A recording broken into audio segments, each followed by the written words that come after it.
ज्ञान गुरु की भक्ति से मन भीगा रहता रग रग में। निर्मल मन है महावीर सा, दिखे अहिंसा पग पग में।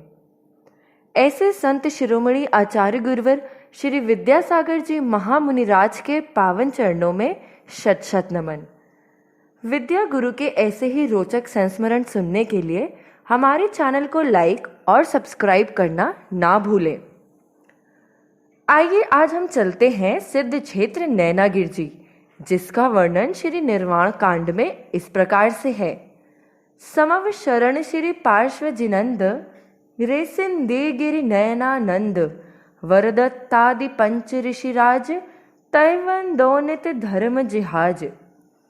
बात सन 1978 की है, जब गुरुदेव का वर्षा योग पावन स्थली नैनागिर जी में चल रहा था। नैनागिर जी जंगलों से घिरा हुआ तीर्थ स्थान है। आसपास यहाँ उस समय डाकुओं का बसेरा हुआ करता था। आचार्य भगवंत का मन सामायक हेतु जंगल में स्थित सिद्धशिला में ही लगा करता था।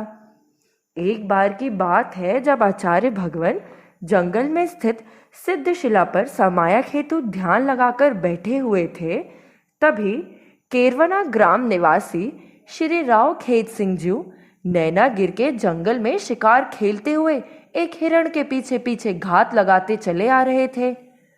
अपने प्राणों से भयभीत वह हिरण भागता भागता सिद्धशिला आ पहुंचा और आचार्य भगवान को वहां दिगंबर शांत मुद्रा में अभय पाकर उनके पीछे खड़ा हो गया, मानो उसे अपने रक्षक अथवा ईश्वर नजर आ गए हों।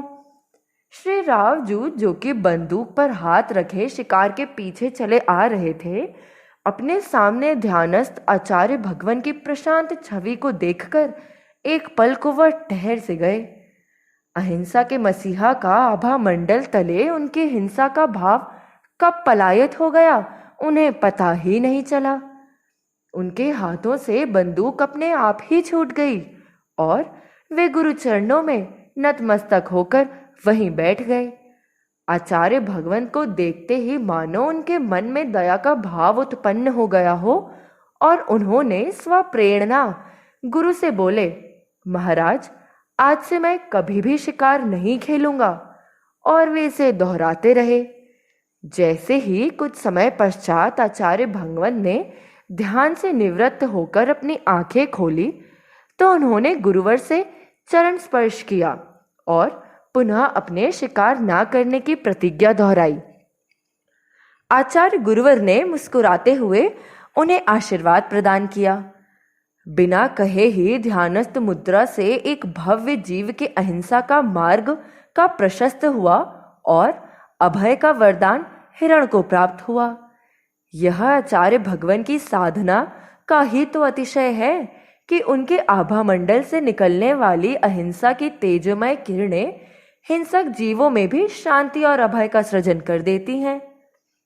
धन्य है आचार्य भगवान, जिन्हें यदि ध्यान मुद्रा में देख लिया जाए तो ऐसा लगता है मानो कोई मूर्ति बैठी हो। किसी प्रकार का हलन चलन तो दूर, उनकी श्वासों का स्पंदन तक का एहसास नहीं होता और उनके चेहरे पर प्रसन्नता व्याप्त रहती है और वे एकदम अपने में डूबे हुए आत्मस्थ हो जाते हैं। ऐसे गुरुवर को मेरा त्रिवार नमोस्तु, जिनकी छांव तले मनुष्य तो क्या, त्रियंश भी अपने आप को सुरक्षित महसूस करता है।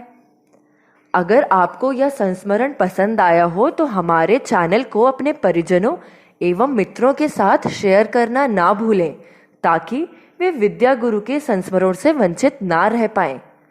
जय जिनेंद्र।